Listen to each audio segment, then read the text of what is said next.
ketika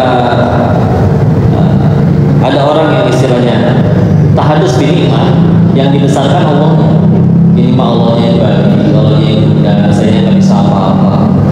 Karena ada orang yang kayak gitu jadi ngebesarin dirinya. Dia dulu kan waktu itu saya yang nolongin tuh, waktu itu juga saya yang sedekahin tuh. Nah pas akhirnya dia begitu, itu saya tuh yang saya punya, saya dua obrolan itu cuma tentang saya hukum ya. Ke kebun binatang lihat gajah, gajah kayak lambang ITB ya, soalnya saya lulus ITB loh, nggak nyambung ya. Ingat ada orang yang lihat kucing, kucingnya mirip singa, saya jadi ingat waktu saya ke Singapura, nah nyambung, terserah dia, namanya juga Belanda ya. Kadang nanya juga mukolimah, ibu anaknya amal berapa juz? 1 juz sudah, alhamdulillah. Terusin, ya kayak anak saya kan, saya mendidik saya, hati-hati. Kalau ada topik yang harus paling kita hindari itu adalah bicara tentang saya. Kadang kan kita mah nggak ditanya, ini mobil apa ini Pak? Ini BMW. Oke, mobil saya nggak ditanya kan itu. Ya. Jadi itu mulai kurangin, jangan bicara tentang. Kalau ketemu orang, kalau misalnya biar aman, udah tanya tentang dia aja dah. Ya karena kita mau kecantum. Tinggal waktu di kemarin umroh ya, di hotel mana? Di hotel ini. Oh saya waktu itu sebelumnya nggak ditanya kita di mana. Udah mulai kurang-kurangin. Kenapa?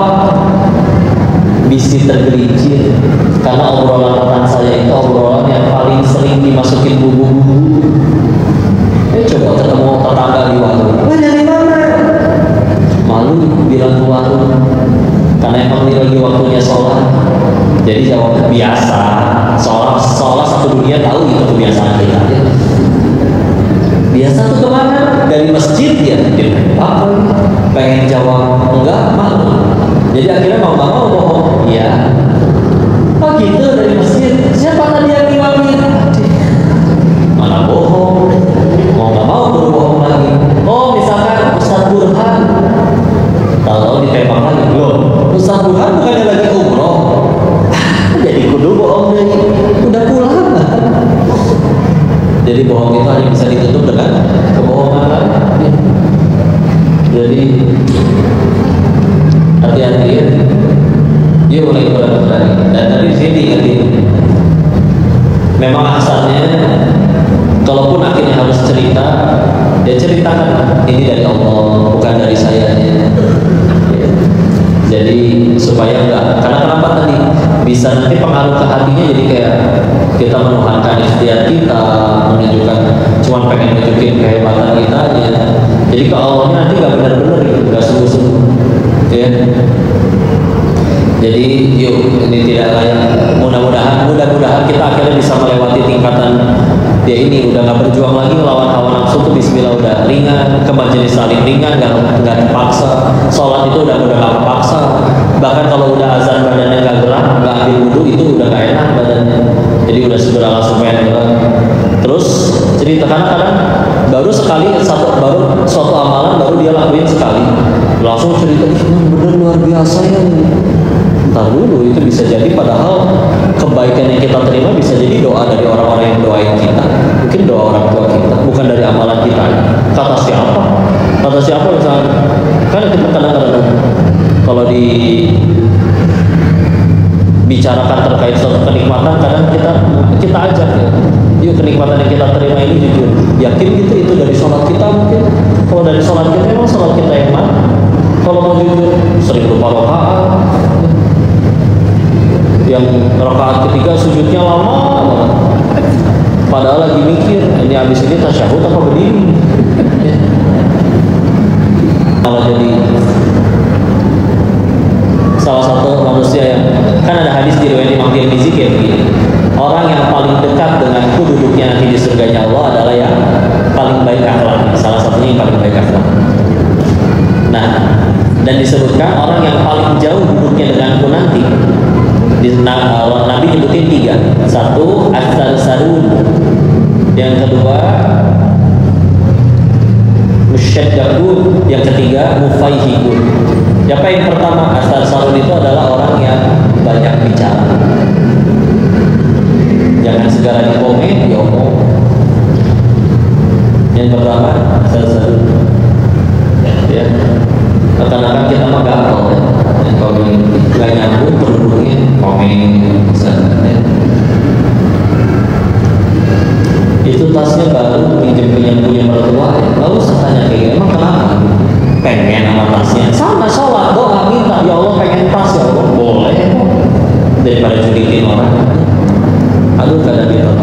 nanya, ibu berarti udah berapa kintal? Kan kurang aja.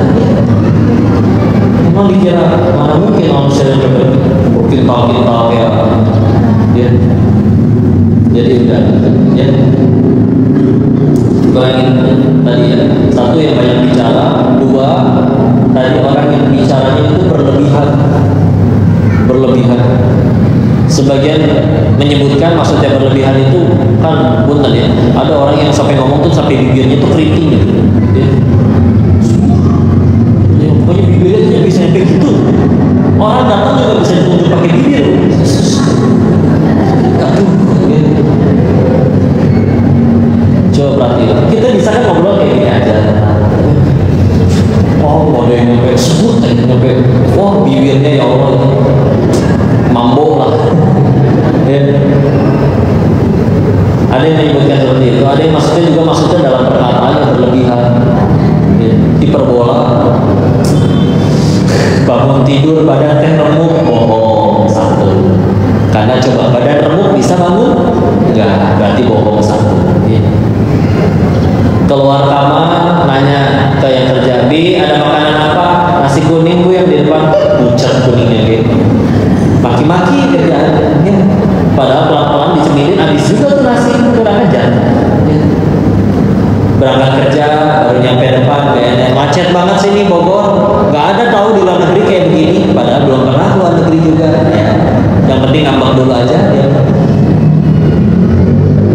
Nyampe tempat kerja ngambek lagi, aduh berisik ya, kalian tuh bisa diem nggak sih? Kepala saya pecah, tahu nggak? Bohong.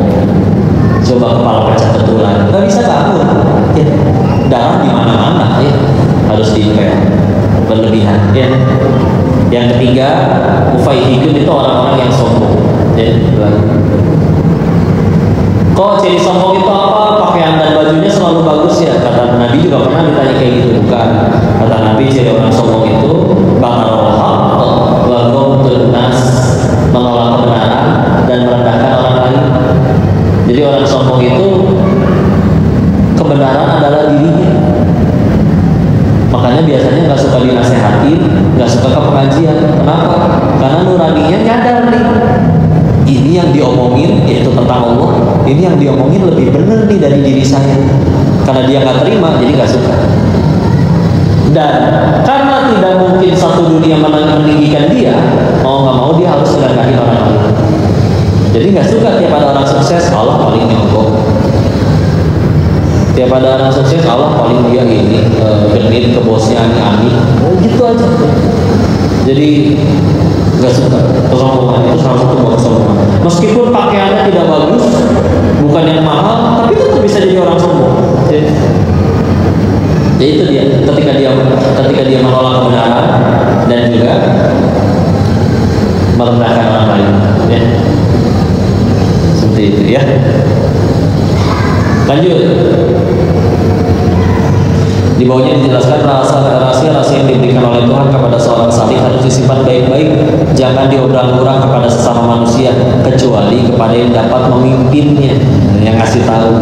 Sebab bila ternyata bahwa ia dapat menyimpan rahasia Tuhan yang diberikan kepadanya, ia akan mendapat kepercayaan untuk rahasia-rahasia yang lebih besar selanjutnya. Dan bila selalu diobral, berarti pandangannya belum bulat kepada Allah, tetapi masih selalu mengharap apa-apa kepada sesama makhluk. Kadang-kadang kita ketika cerita itu kan ada yang kita harapin. Kamu sholat duha kan? Kayak saya tuh dagangannya laris. Jadi kayak seolah-olah ibadahnya tuh kayak udah bagus, padahal itu duhanya cuma 2 rakaat, kul deh. Kadang kalau lagi malas ini apa ya? Udah mah 2 rakaat, lupa rakaat ya. Jadi cuma kadang 1. Tapi ngerasa bahwa dagangannya laris bisa jadi dari dianya. Oh ternyata doa orang tuanya, ternyata nggak ada yang tahu. Ya. Nah satu, ketika akhirnya diobral, selalu cerita tentang amalannya, kan nanti jadi satu pertanda mungkin belum bulan kepada Allah. Karena tuh aslinya banyak orang yang lebih soleh dari dia, yang ibadahnya lebih banyak, tapi nggak banyaknya, nggak cerita-cerita, nggak membanggakan amalannya. Okay. Dan yang kedua bisa jadi itu jadi pertanda kita jadi anaknya ke makhluk, karena kan kadang ada perasa hawa nafsu itu senang ketika kita dibilang soleh dibilang ahli ibadah, dibilang ahli Quran, nafsu senang tuh mendengarnya.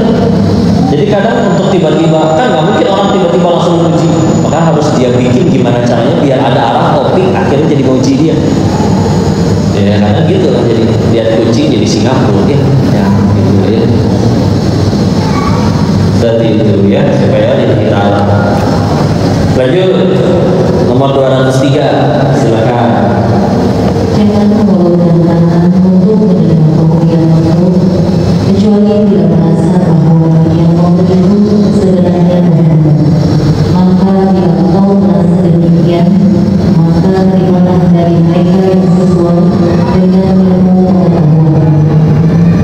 Terima kasih. Alhamdulillah. Kalau Syekh Muhammad sekali lagi kita ketika la tamuddanna yadaka ilal akhri minal khalaiq illa an tatara anna al-mu'tiya fihim maulaka fa idza kunta kadzalika faqud ma wa wafaqal ilm. Jangan mengulurkan tangan untuk menerima pemberian makhluk kecuali bila merasa bahwa yang memberi itu sebenarnya Tuhan Allah. Maka bila kau telah sedemikian, maka terimalah dari mereka yang sesuai dengan ilmu pengetahuan. Ini satu, supaya kita nggak malah bergantungnya ke orang. Jadi kalau ada kebutuhan, urutannya sholat dulu, minta dulu ke Allah, baru yuk minta ke orang. Karena kita juga bukan nabi, tahu-tahu ada mukjizat laut,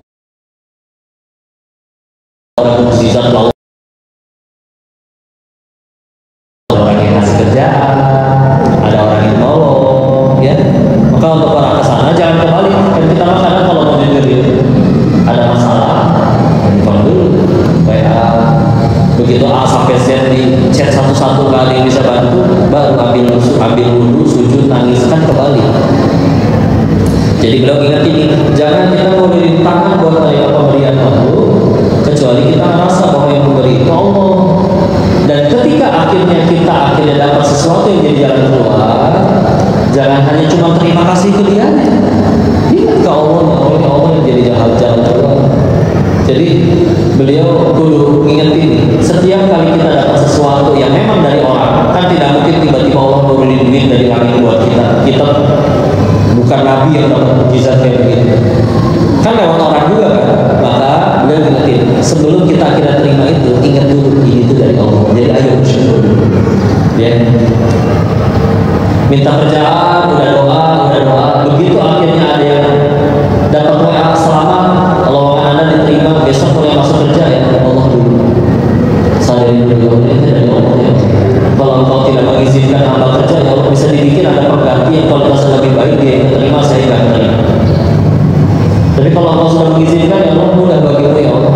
Tahu-tahu yang lebih kompeten sebetulnya Anda, tapi dia menolak, akhirnya saya yang terima. Ini dari ibu ya Allah. Jadi arahin dulu ke Allah, ya. Bahkan beliau ingatin, kalau kita udah bisa merasa segalanya dari Allah, terimalah dari orang-orang yang sesuai. Kadang puntennya orang kadang nggak tahu soal kronologi, akhirnya kita yang mendapat pujian dan kita yang mendapat rezeki, misalkan dikasih uang, padahal kita ingat betul, ini kan saya berjuangnya nggak sendiri. Ingat dosis kita, ingat hak kita yang mana, yang sesuai bagi kita yang mana. Kalaupun ternyata ini saya nggak sendiri, ya udah itu dibagi. Jangan malah jadi pengen besar sendiri. Oh, ini semua jasa saya, padahal kita ini tolong. Ya. Makanya kayak kurang enak. Misalnya pemain bola, juara, angkat piala, diwawancara. Gimana nih kenapa bisa juara? Ya kan tim ini punya saya, kan nggak enak. Ya. Daripada misalkan si juara ini bilang, saya juga nggak bisa apa-apa kalau nggak dibantu teman-teman satu tim. Coba gimana caranya satu orang lawan 11 orang. Saya tetap perlu si kiper, perlu tetap si penyerang, si backnya. Nggak bisa apa-apa saya. Jadi jangan cuma puji ke saya ini, puji di mereka yang berjuang, termasuk yang setiap hari bersihin lapangannya, yang tiap hari nyediain bolanya, yang setiap hari menyediain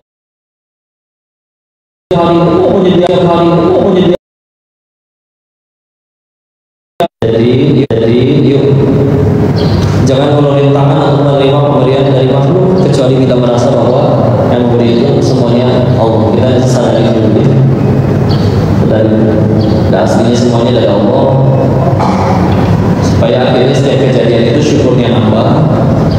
Dan kalau ternyata tidak kejadian, kita nggak kecewa. Kayak misalkan ya, butuh duit, udah minta sama Allah, ikhtiar dong, tetap akhirnya tetap datang ke rumah tetangga. Jujur, Pak izin, mohon maaf datang malam-malam, sebetulnya saya perlu uang untuk biaya sekolah anak saya. Nanti saya gajian diganti, ya. Terus ternyata, maaf Pak, saya juga lagi ada kebutuhan, belum bisa dijamin, nggak apa-apa ya. Ya kalau udah lillahi ta'ala, nggak apa-apa. Ini juga bentuk ikhtiar saya. Yang nentuin ngasih atau enggak tetap Allah. Saya cuma berusaha. Nggak apa-apa kan? Kalau tujuannya buat Allah kan misalkan, maaf Pak, saya nggak bisa minjemin. Allah, giliran dulu sulit saya bantuin kamu. Kenapa sekarang saya sulit nggak bisa? Jadi mungkin, jadi ngambek. Ya. Kalau saya sudah Allah, silakan. Ya sudah, berarti rezekinya bukan dari Allah. Nah kadang kan jualan, orang udah lihat-lihat bajunya, maaf ya Bu nggak jadi, aduh udah diberantakin, dideketin dulu satu-satu yang jualan baju. Ya. Kadang kesel sendiri, wah beli enggak, berantakin doang. Ya Allah, jangan ya. Kita ada yang nentuin orang beli atau enggak juga Allah. Ya. Dan bismillah kita ngelakuin yang terbaik aja karena memang tugas kita kayak gitu. Jangan namakan wae. Ya karena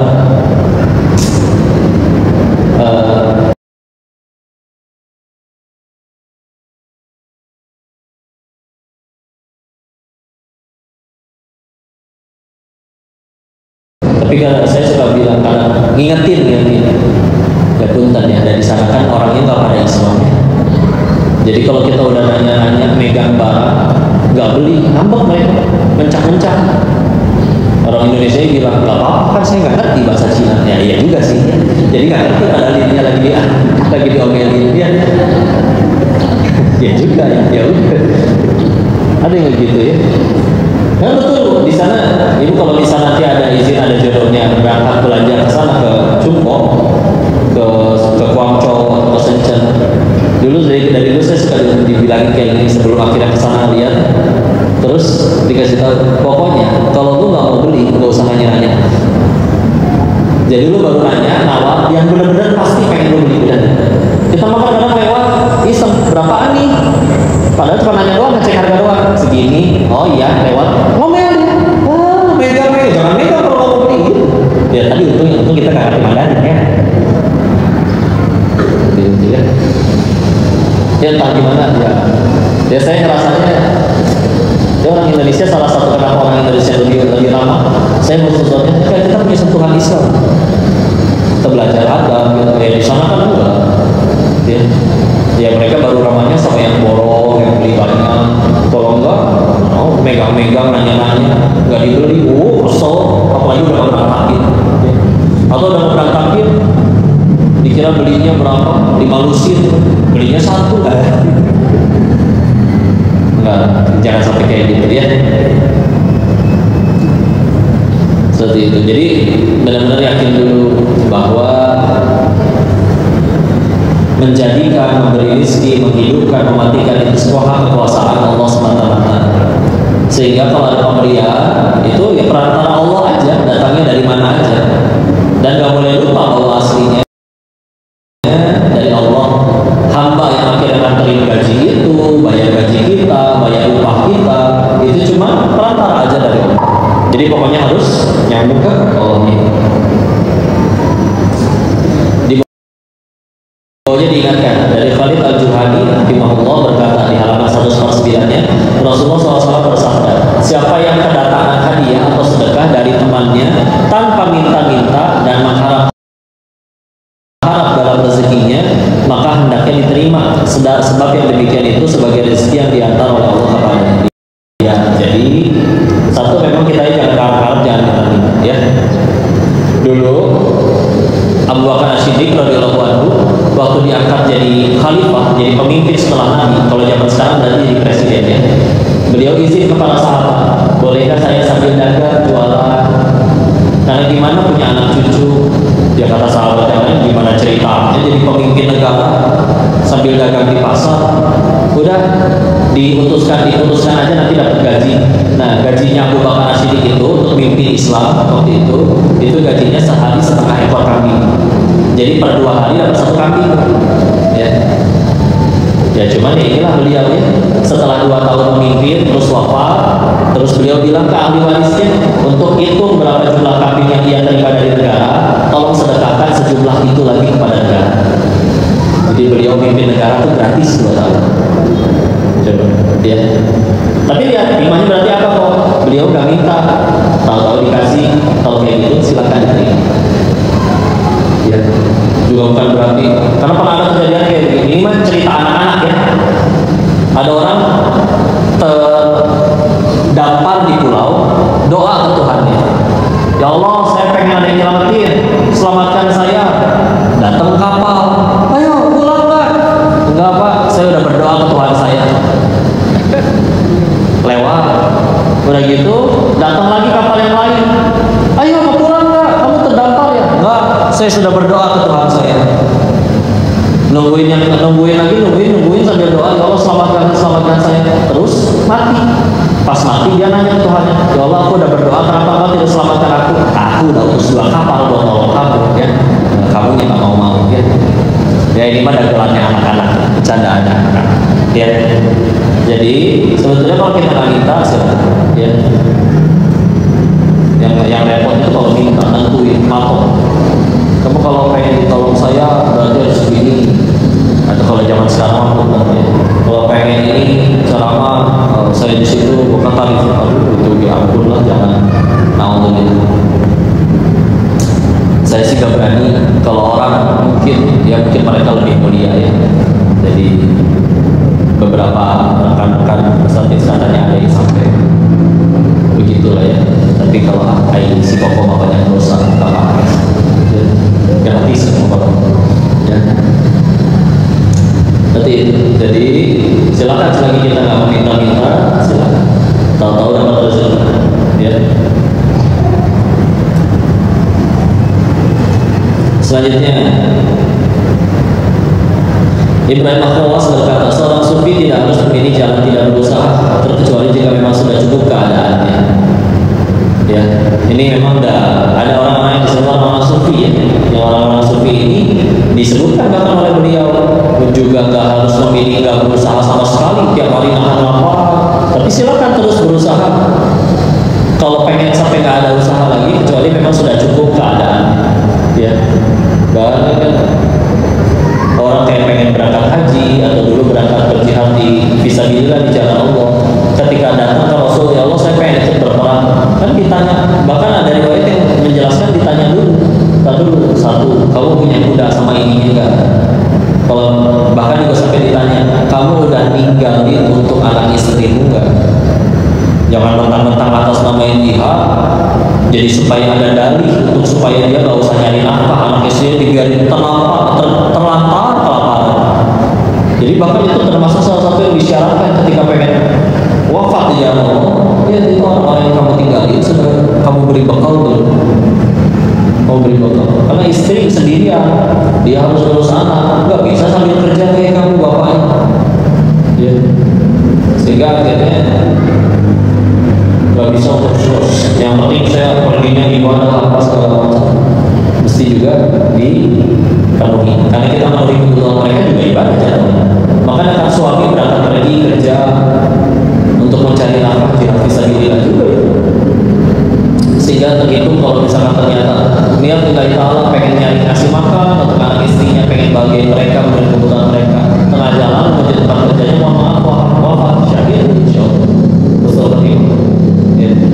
Kerjaannya halal, niat kerjanya ngumpulin rezekinya untuk orang-orang yang tersayang, yang memang Allah tetapkan anak dan istrinya harus berada pada tanggung jawabnya. Jadi masya Allah. Ya. Diriwayatkan dari Umar bin Khattab dari Rasulullah berkata, Rasulullah selalu memberi kepada saya. Rasul sering ngasih kepada Umar. Maka Umarnya berkata, berikan kepada orang yang lebih berhajat dari saya. Rasulnya jawab lagi, terimalah dan pergunakan atau sedekahkan. Jadi tetap diterima dulu. Kalau mau disedekahin itu serah kamu. Dan tiap harta yang datang kepadamu dengan tidak engkau harapkan atau engkau minta, maka terimalah.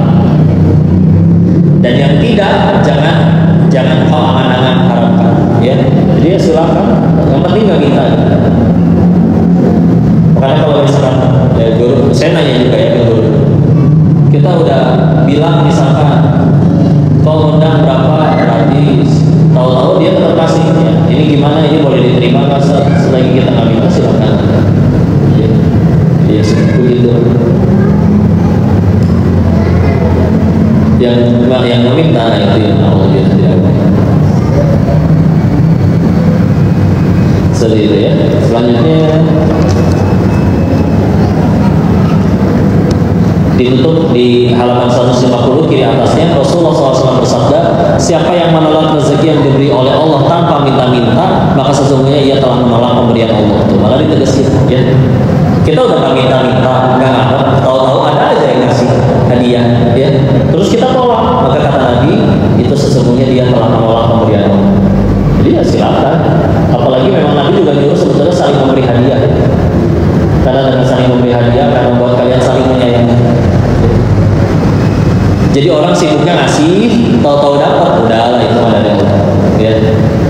Jadi jangan yang ngasih biar kita dikasih atau ngasih biar supaya ada embel-embel lain selain Allah. Sudah, alhamdulillah sampai 203 kita tandai, sampai 204 nanti kita mulai lagi. Kita buka dulu ke sesi selanjutnya. Barangkali ada yang mau didiskusikan, ditanyakan atau dikoreksi.